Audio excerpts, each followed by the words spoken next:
Continued hearing of 23069, the Medina Road residences. I'll note that all members of the board are present, but we have a few members of the public who are participating by Zoom. That's no problem. I just wanted to acknowledge that. And I also want to resolve this question. We have a substantial number of public comments that will be made part of the record, but won't be considered by the board for its in its deliberations. All right, Mr. Lukens.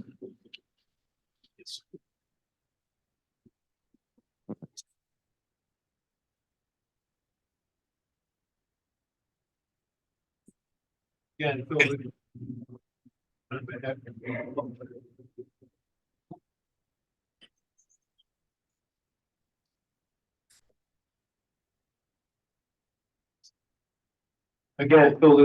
behalf of the applicant.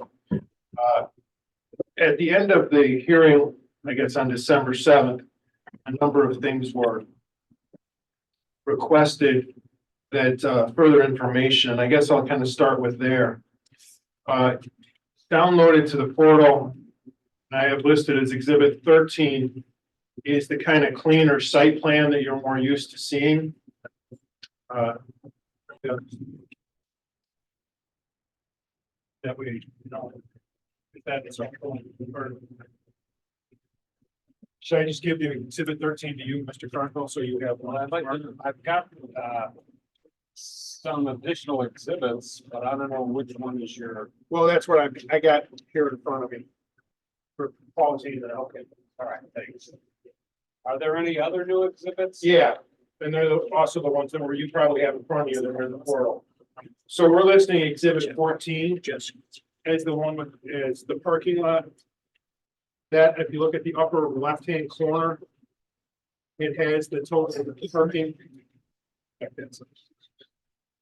It shows all the parking versus the requirements in the left-hand corner. It's got a box that says off-street parking. Go ahead. Here, this is it.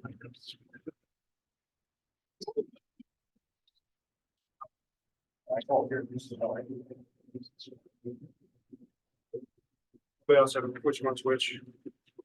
We got it. And then this will be 14. Thank you.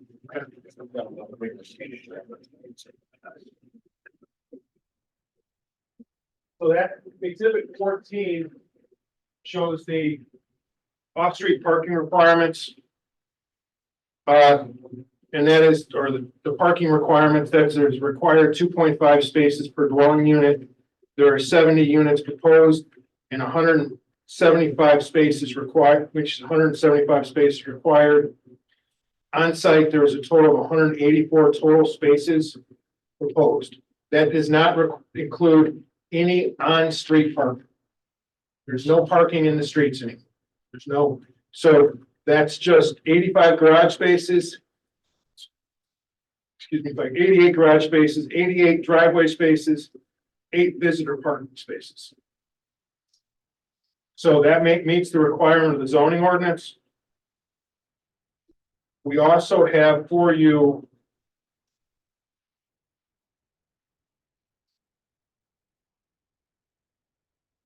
Exhibit 15, which is the site plan that shows new areas on it, which is the snow removal areas. It's got new lettering.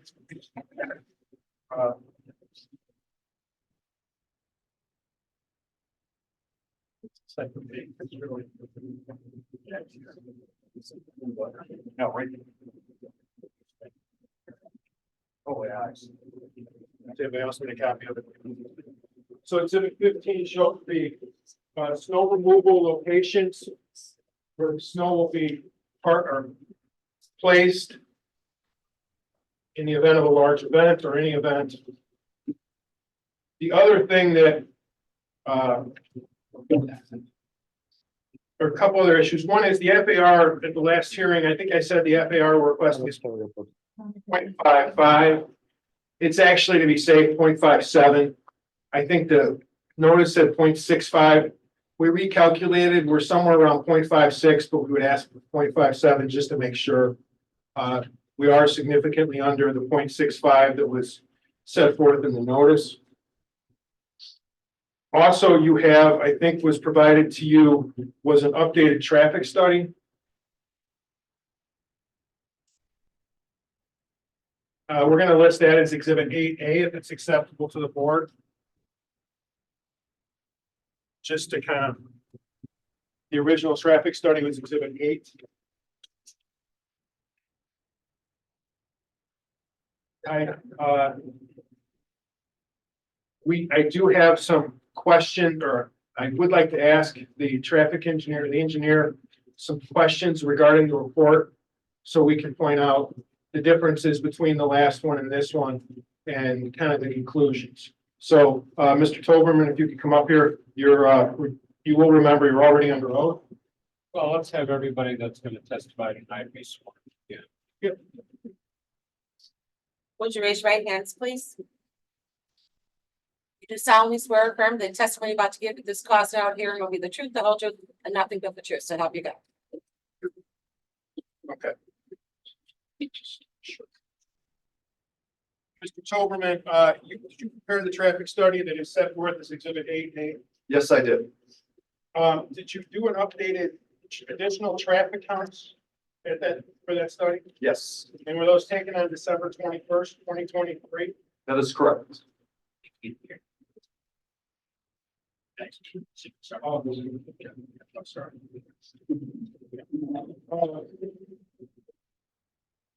Was school in session on December 21st? No, it was not. That Friday? Yeah.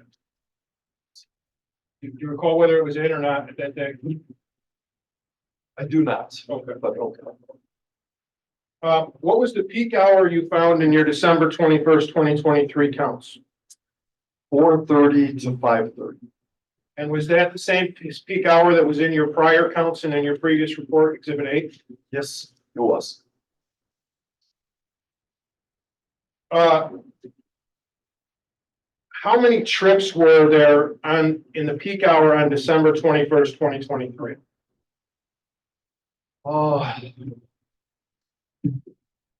Two, 245. And what was the number of peak hour trips that you found on November 11th, 2021, which was in your original report? Yeah, that was 237. Very simple. In other words, two counts are very simple. Okay. So the amount of trips between November 11th in 2021 and December 21st, 2023 did not significantly change. Is that true? Yes, that is accurate. What is the minimum gap needed to safely make a left turn? 10 seconds is what I've always used in my gap studies and have gotten identified. Yes. And is that based on your experience and your prior observations and your engineering degrees? That is correct. How many total trips can we expect to be made in the peak hour in or out of the proposed project? 40 trips. And how many of those trips will be left turns? Approximately 28.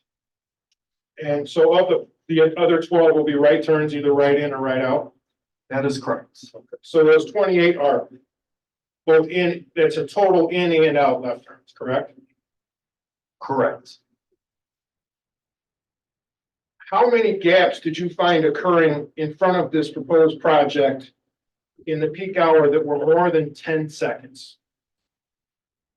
So 76 for the most important afternoon PM. And how many of those gaps were of a duration of more than 30 seconds?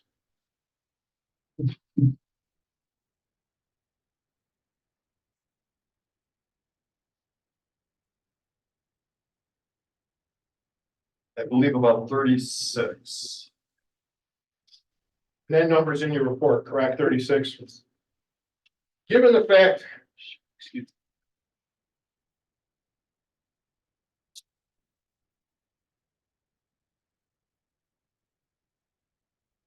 Apologize, I have a pen leaking in my hand. Given the fact that there will only be 28 hand turns in or out of the development and 12 right-hand turns, and that there are 76 gaps of at least 10 seconds and 36 gaps of more than 30 seconds, do you foresee, or in your opinion, professional opinion, will that additional traffic from the proposed development negatively impact the level of service on Medina Road or any of the nearby intersections? None whatsoever.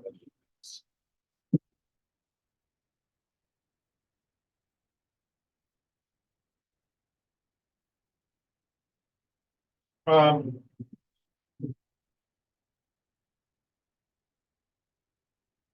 no further questions, Mr. Tolman, at this time.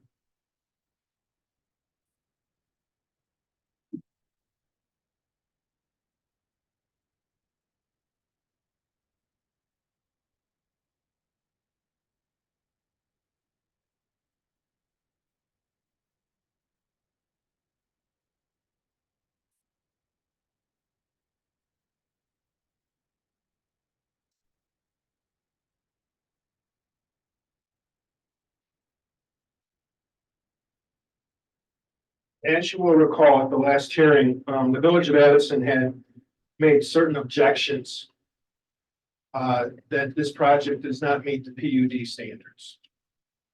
I was asked to provide an outline of our position on that, or our position statement. We provided that to the board, filed in the portal on January 4th, 2024.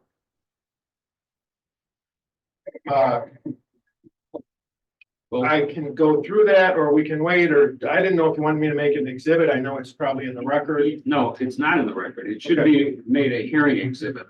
This portal, you know, that's a means of transmission to the staff, but doesn't become a hearing exhibit unless it's introduced at the hearing. Okay, we would introduce, that's kind of was my next question. We would introduce that letter as exhibit 18. You know what? Yeah, I skipped a couple because we may have some we use, so I apologize if it's not in correct order, but exhibit 18 is what we're going to make that letter. If everybody's got a copy of it, I assume on the board. Yeah, we'll take it as 18. We also have a similar response, I think, from the state's attorney's office. And I don't want to belabor the technical issues here. Could you just give us a brief summary of your letter, which I believe to be generally consistent with advice we've had otherwise?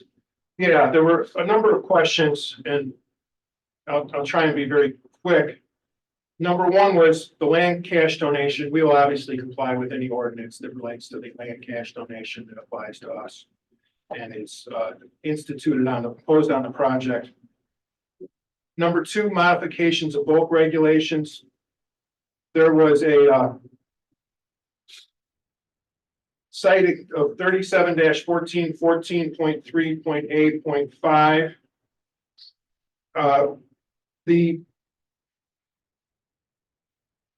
The section specifically provides that the county board may vary the bulk regulations in this chapter for planned developments if such variations are consistent with the general purpose of the ordinance.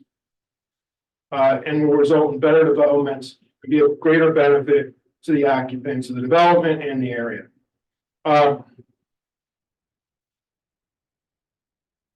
This varying of bulk regulations is consistent with the general purpose of the ordinance, where it states planned developments are unique and substantially different from conventional requirements and justifying the application of the administrative processes associated with conditional uses. Planned developments allow greater design flexibility than is normally permitted by the zoning district regulations to produce an economic and stable development. That's section 37-14.14.1. Hence, there is when you combine those sections of the ordinance, there is a broad power and discretion to vary bulk regulations for planned developments as they relate to special uses. As we've talked about a number of times in the first hearing, the purpose of this project is to provide much needed workforce housing within the county and the surrounding area. One of the bulk requirements complained about was no more than 30% of land area for non-permitted uses. both us and the state's attorney letter, which I think you have in front of you, state that this is again not a problem. We have this process, these units are being defined as single family with 0 lot line. This is not a multifamily development. They are single family houses that are 0 lot line. They are attached, but they are single family houses or single family units. And that use allows, there's a modification. The ordinance defines bulk, and pertinent part is regulations which indicate the size and setback of buildings or structures. That setback is allowed under the under the plan development and the variations or the varying bulk regulations that are allowed by the county. The ordinance defines use as the proper or the purpose or activity for which the land or building thereon is designed and arranged or intended, or for which it is occupied or maintained. In this case, the purpose of the buildings and land remains by having a 0 lot line development to be used for single family dwelling units.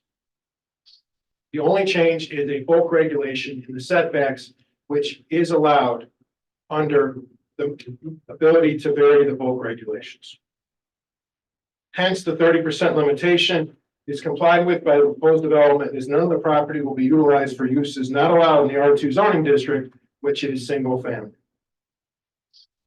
The next argument that the village made was the maximum number of dwelling units. Again, for the exact same reasons, the county has the ability to vary and modify that when it relates to plan developments and special uses.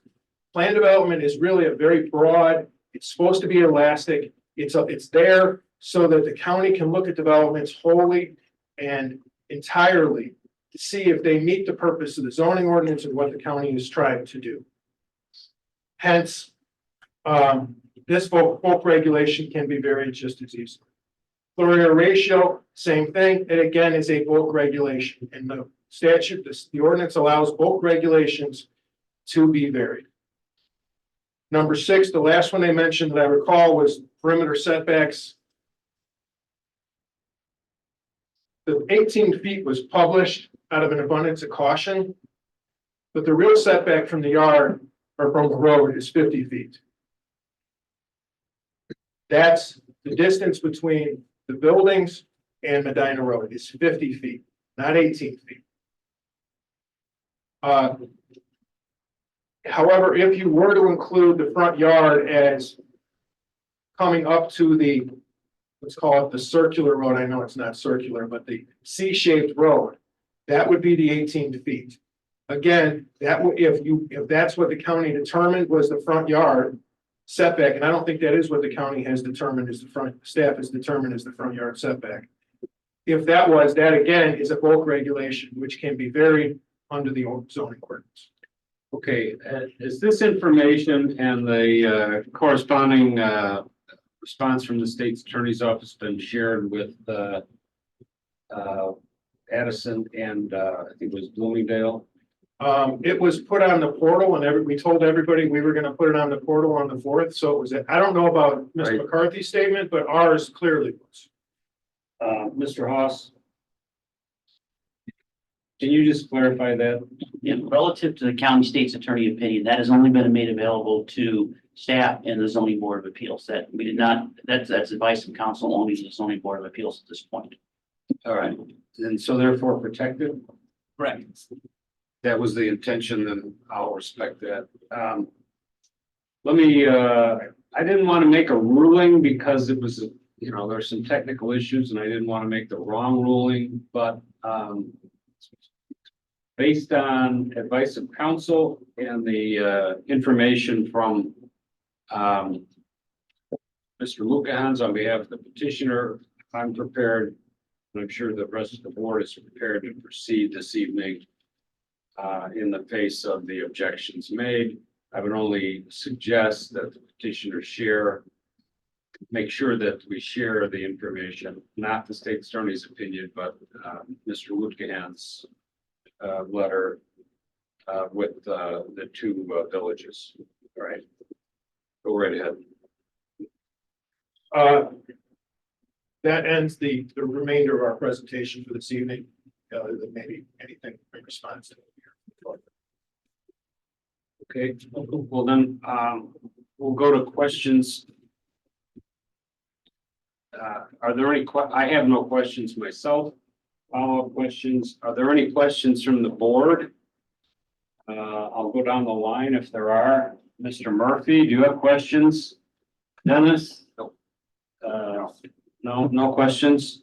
Then I'm ready to take public comment. So those of you who did not speak at the last hearing, if you'd like to make a statement this evening, Chairman, what's the feedback there on I have no idea. something else?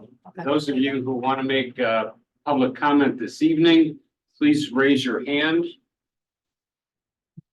So I have three people that want to make public comment. All right, would you continue to hold your hand and in the air and be sworn in by the court reporter? You do solemnly swear or affirm the testimony you're about to give at this class now hearing will be the truth, the whole truth, and nothing but the truth, so help you God. All right, I don't care who goes first since there are only three people, but whoever would like to go first, and in fact, for all of you, the rules are, please indicate your name, your address, your relation, and we may not recognize the address, so I would like to know approximately how far you are from this particular parcel. And then indicate, spell your name, of course. And then indicate, please, whether you support or oppose the petition, and then tell us why. Your comments are generally limited to 3 minutes. I'll try to be somewhat flexible with that if you're in the middle of a point. So go right ahead. Mr. Chairman, members of the board, my name is Ralph Salvino, I'm sorry, can you repeat that again? resident homeowner. Can you repeat your name again? Ralph Salvino. I can hardly hear you. Here, It's the feedback. Something's. Ralph Salvino, better? Yes, thank you. Okay, Maybe these two things are reacting.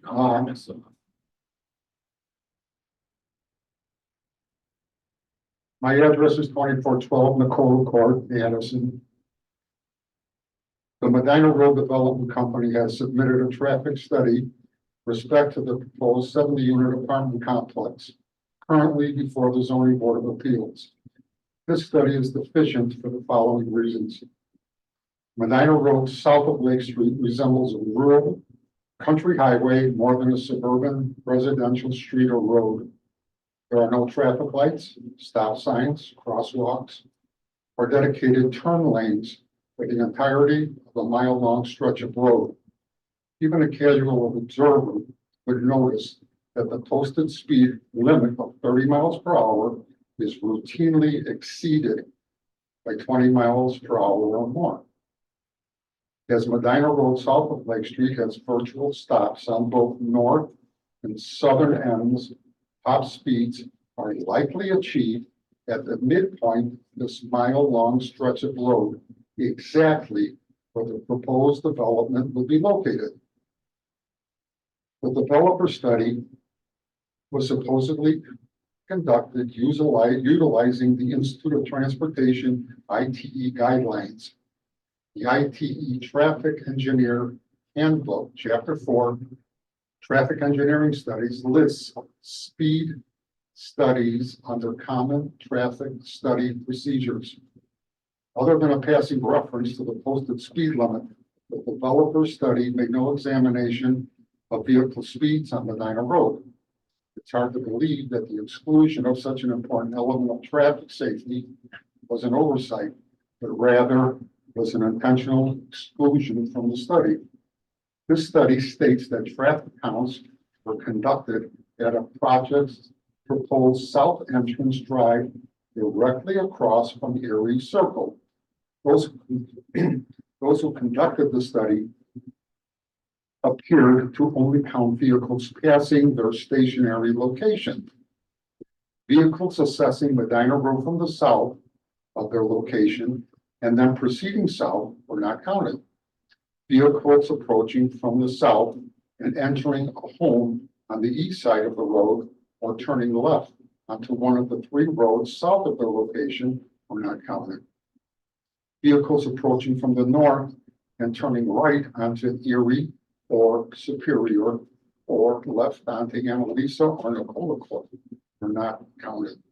The exclusion of this data presents a flawed measure of any impact on assessing Lake Street from the south, as well as effects on vehicle assessing Medina Road from the east and west of Lake Street. Additionally, no valid conclusion may be made about the impact on Byron Avenue at the southern end of Medina Road. The study only measures the impact of traffic at the stationary point of observation and neglects to measure traffic on the entirety of the road. This fact alone should invalidate any claim that the proposed development will not unduly affect traffic in the surrounding neighborhood. Adding 140 vehicles or more to Medina Road poses safety risks for current residents, and should this development be approved, even more so for future residents. Thank you for your consideration. Okay, thank you very much, sir. Next.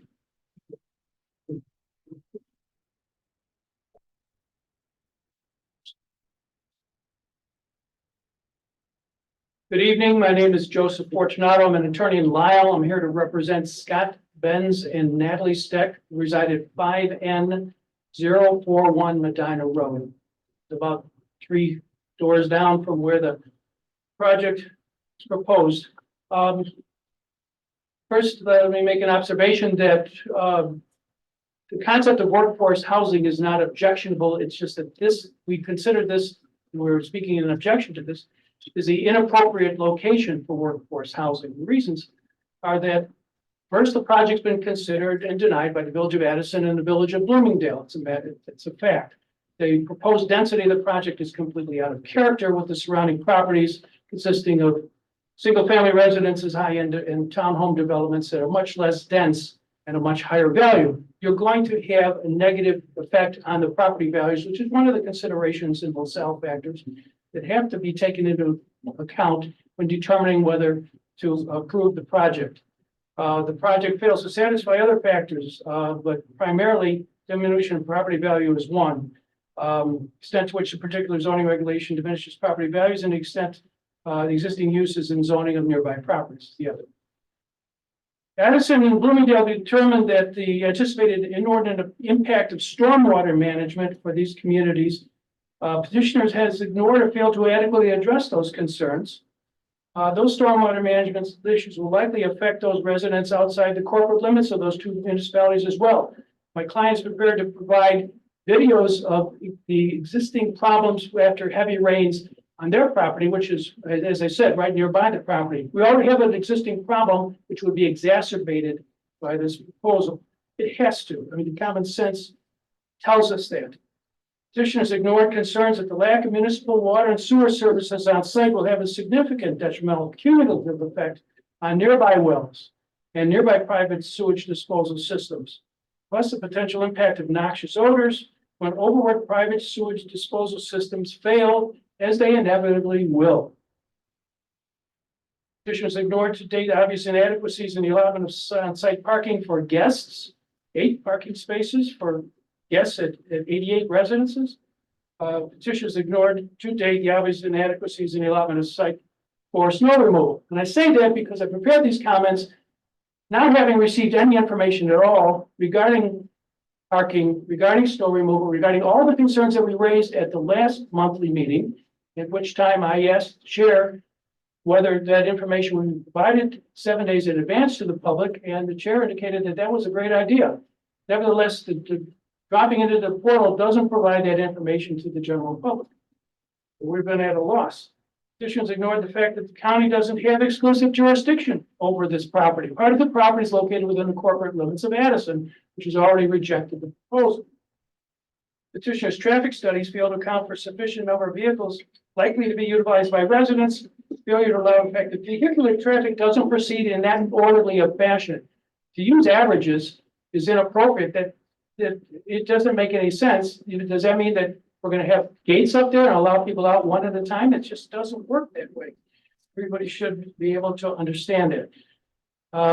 the issues raised by the mayor of Bloomingdale in his letter of October 31, 2023 haven't been addressed at all. Petitioner has undertaken a process generally designed to avoid scrutiny by adjacent landowners in the villages of Addison and Bloomingdale. The property remains subject to sale, by the way. I'm afraid that the property, once this is approved, property is going to be sold off, and then we don't know who we're dealing with. And frankly, I can testify from personal experience of 50 years of law practice that this is how it all works. Petitioner is a limited liability company. Enters into contracts with a contract. Contractors build properties. The contractors don't enter into contracts with unit owners, the developer does. Therefore, the unit owners don't have privity of contract with the contractor. Illinois law precludes warranties when there's no privity of contract. Implied warranties of habitability are excluded completely under the recent case law from the Supreme Court. The limited warranties that might be provided by the builder don't flow from the developer, so the developer's off scot-free. A year and a day after this is all approved and built, we're just going to see the developer dissolve the limited liability company, take the funds and disappear. That's how this works. I've seen this movie before. Thank you for your time. All right, thank you, sir. Then the last gentleman. Oh, wait, you Fortunato, did you say? Yes. Okay, I got it. Oh, I got it. Did you want the spelling of my last name? I thought you did, but It's Fortunato. yes, and did you cite that case that you just referenced? I don't have the citations, 1400 Museum Park Condominium Association. I can provide you with the citation, as you don't have it with me. Museum Park. 1400 Museum Park Condominium Association, it's an Illinois Supreme Court case. Okay, thanks.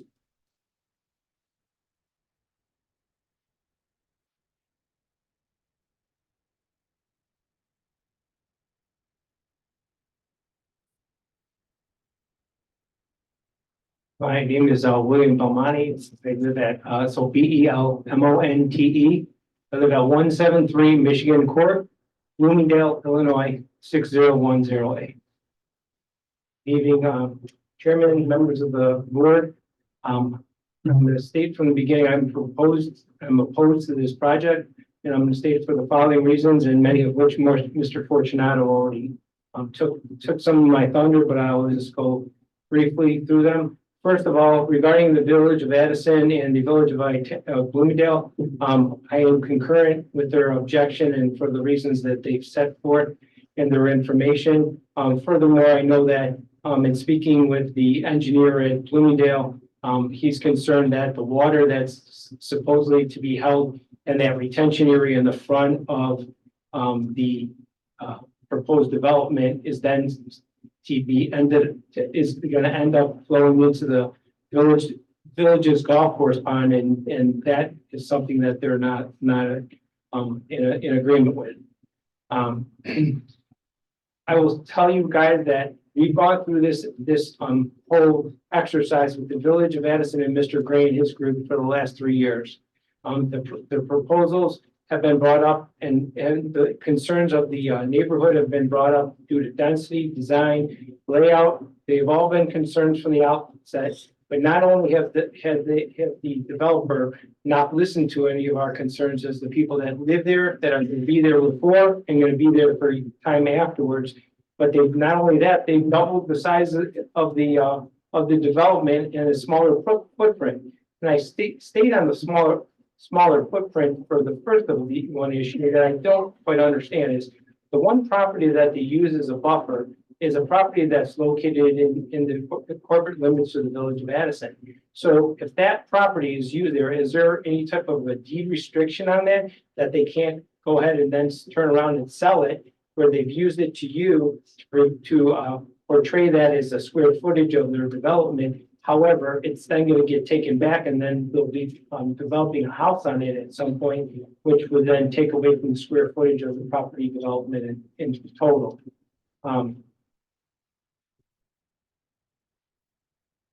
We have developments to the north, two actual townhouse developments. They work very well with our neighborhood and they blend very well with our neighborhood. And we've gone back and forth on numbers and square footage and the proposed amount of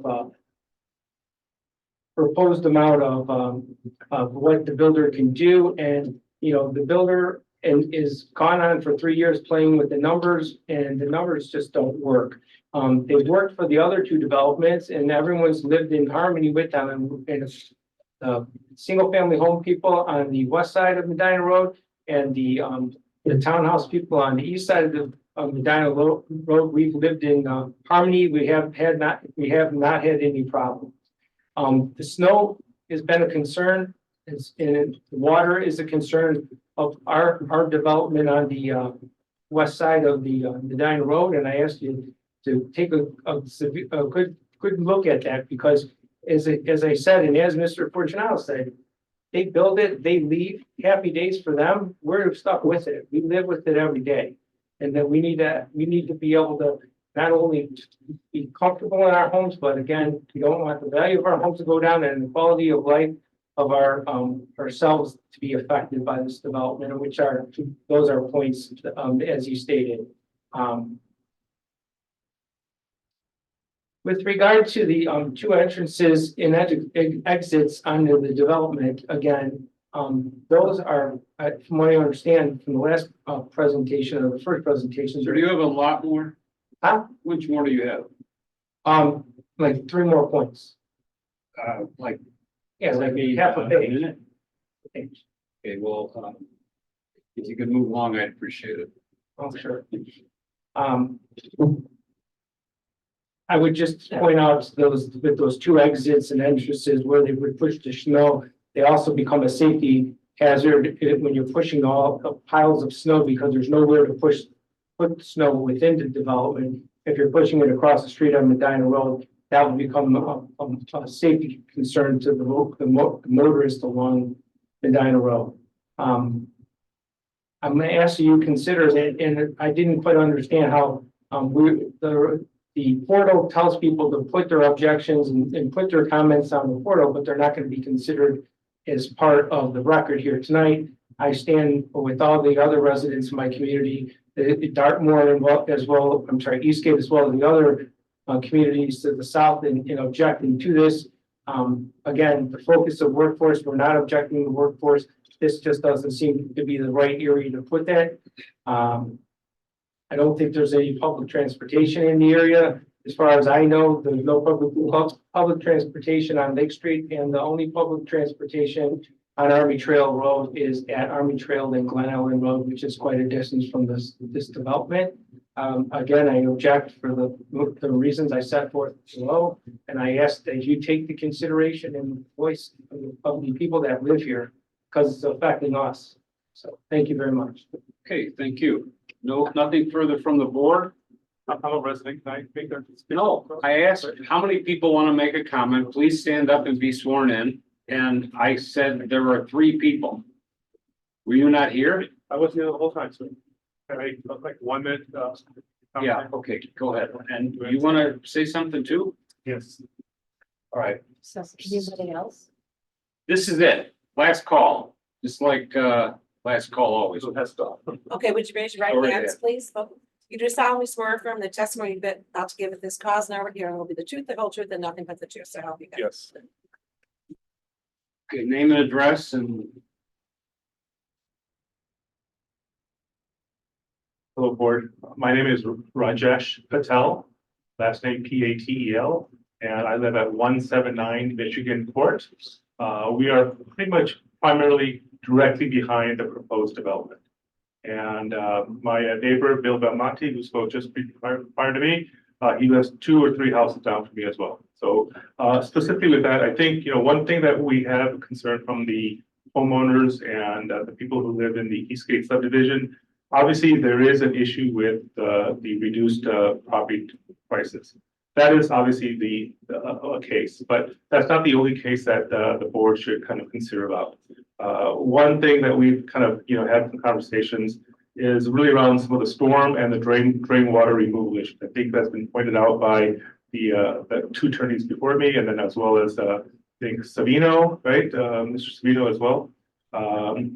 Looking at the traffic study, I don't think that traffic study was taken into account with potentially young people who are living, young kids who will be living in those housing developments. And specifically schools or school buses or transportation, those kind of programs that will be there that would severely impact the traffic studies. And I think there's been some issues already pointed out with the traffic study being flawed. And I can go with those again as well. In reference to some of the private sewage issues, I think the case might be that, there are going to be some private sewage issues. Whether it's going to be, given to Bloomingdale or some other villages who are going to accept it. I didn't know if, who was going to be accepting those private sewage issues at this point or not. I think that's a big concern for a lot of people. I talked about the schooling and the busing issues. The proposed development has been rejected by both Addison and also by Bloomingdale. So I think that should be taken considerably, highly in consideration, along with the conversations by the mayor of Bloomingdale and to what he projects for this particular development. Again, I've been a property owner for many years for other commercial properties here in the village and also in the township of DuPage County, in Lombard and some other places. And I can tell you that having only 8 parking spots for a development of 88 units is substantially inappropriate. I had several Six Flags buildings in the village, and I can tell you that even with 1 or 2 cars per person, and the visitors that come through, especially, there'll be a tremendous amount of parking issues that will happen. So those are other things. I think the petitioner said that this is going to be multi-property or rather single family, and it's not really single family, right? I mean, we know what single family looks like. That looks like the Nicola development that we're living in, also in the Eastgate division. Those are single family homes. All right, sir, thank you. Okay, all right, no, that's it. And so with that, we reject the proposal. Great, thank you very much. And then finally. Thank you, Chairman.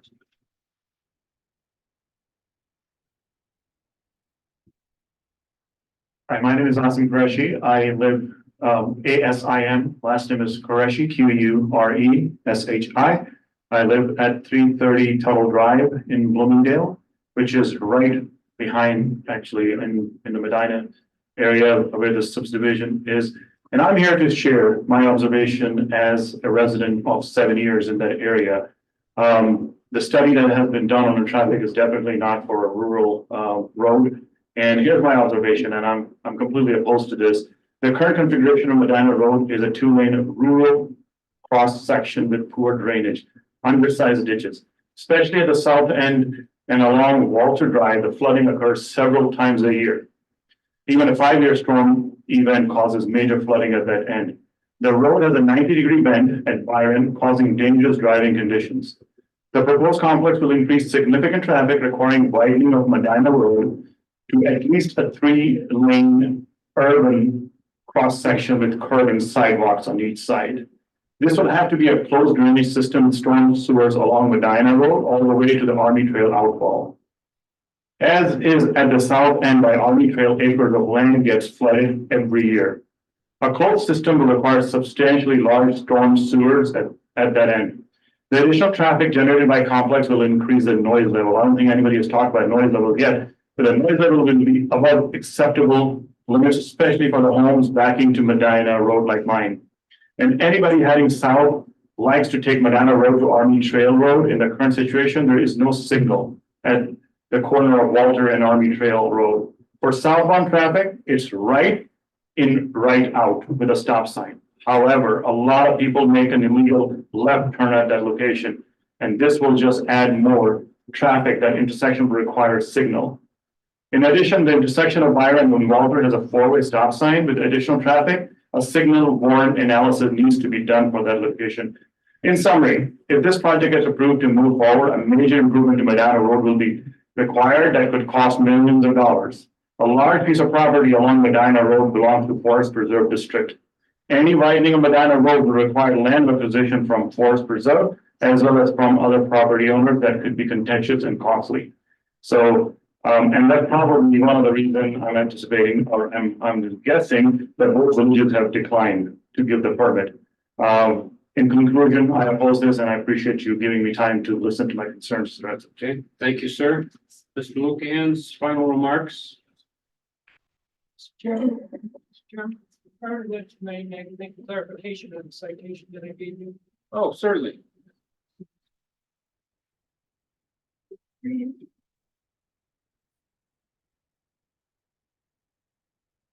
I'll come back after he had already given his summation. The case that I cited was a Illinois appellate court case. It's the case is 1400 Museum Park Condominium Association versus Kenny Construction, Kenny. And it's 2021 Illinois appellate 192167.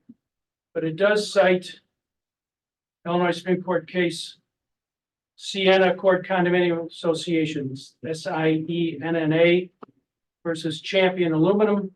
And that's at 2018 Illinois 122022.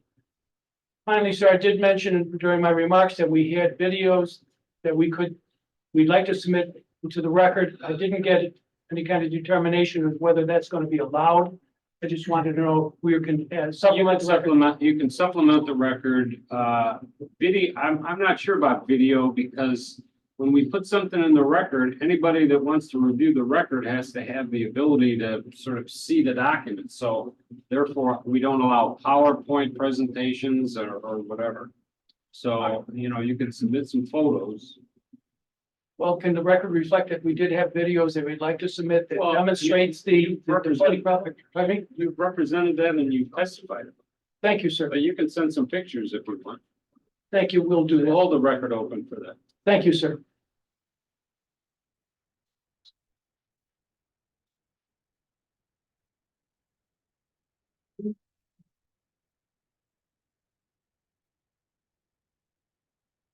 Currently, I'm not familiar with the rules. So now, we have some people online that want to speak.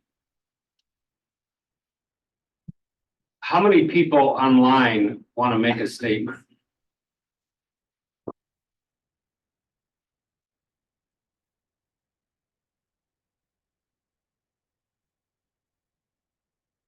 I don't see, I'm not, I see nothing. I won't take comments. They want to make a statement. They're all muted on. They can raise- Red sign for your hand raised. I'm asking for people that want to make a statement to indicate that, no, that's a microphone. All muted. They're all muted. That's not my problem. Okay, I'm not, apparently, you know, the online, participation has facilitated at least the ability for people to hear what's going on, but, I don't get any indication that, anyone wants to make a statement online. Hi, yes, I can make a statement. Can you hear me? Yes. Who are you?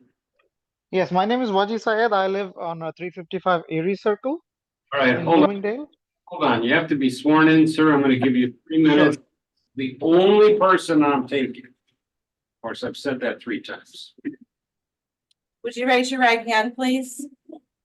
You do solemnly swear or affirm that the testimony you're about to give at this cause now hearing will be the truth, the whole truth, and nothing but the truth, so help you God. Yes, I do. And will you spell your first and last name, please? Yes, it's Waji, W-A-J-I-H. First name, last name is Syed, S-Y-E-D. S as in Sam, Y-E-D as in David. I'm gonna type it in there. All right, 3 minutes, sir. Yes, thank you for giving me the time. Again, as I would like to oppose this proposition as well, given the concerns already raised by my neighbors and the attorneys before me with respect to road conditions, the weather conditions, as well as the risk of flooding. This again, we're not opposed to developing the area, but the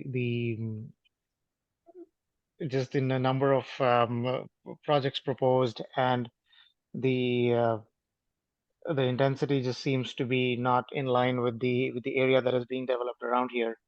And I just want to again voice my position, and I thank you so much for giving me the time and the podium for that. All right, thank you. Thank you. Mr. Lukian's final statements, please. So this is Rashid Abdul. I am, I wrote a statement here. Can I speak, sir? Please submit it in writing. Thank you. Mr. Lukens.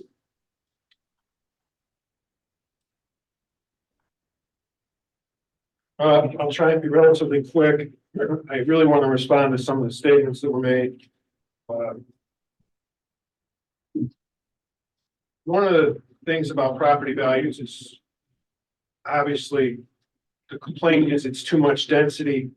I gave you at the last hearing the amount of density on the site compared to the other other developments in the area, especially Nicola Court.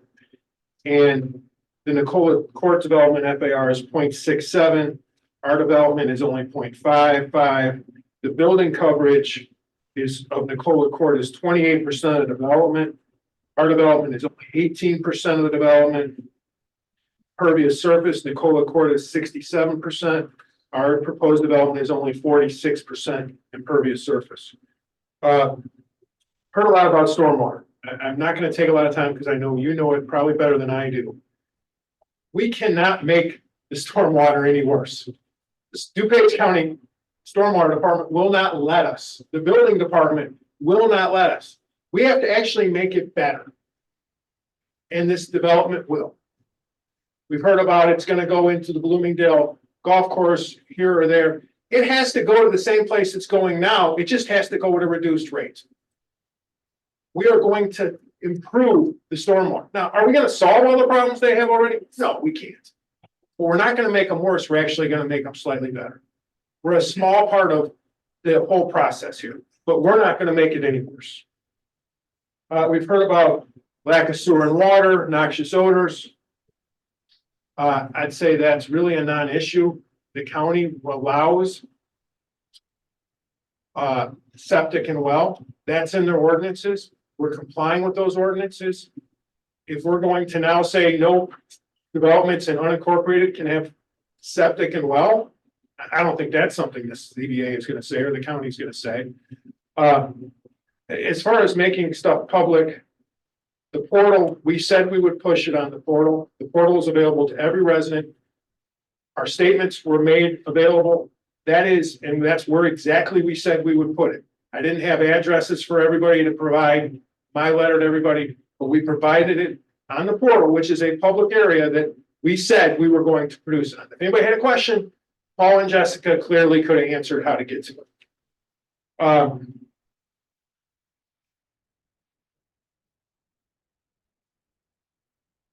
We're not using averages in the traffic study. We are showing the number of gaps in the fact that those are actual gaps, not averages. Those gaps exist, and they are more than enough for the amount of additional traffic, which is very minor compared to what's already out there. It is not a huge amount of traffic. They're right, it is a somewhat rural road. DuPage, DUDOT will deal with those issues if for some reason this development creates too much. DUDOT will tell us we got to pay for more improvements. That's how this works.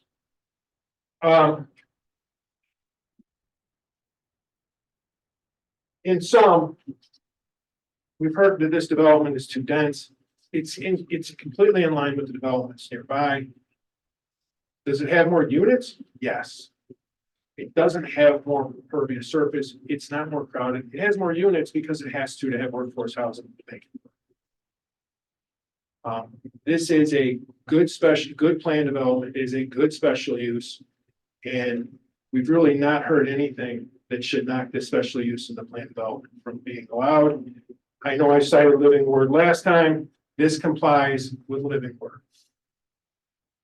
And, that's really the nuts and bolts of this. We are looking at the standard of living word when we do this. Presumption, it only can be, there's a presumption that this is a allowed development, and it can only be overcome by clear and convincing evidence that the granting of the special use permit will result in real or substantial harm to the public health, safety, morals, or welfare.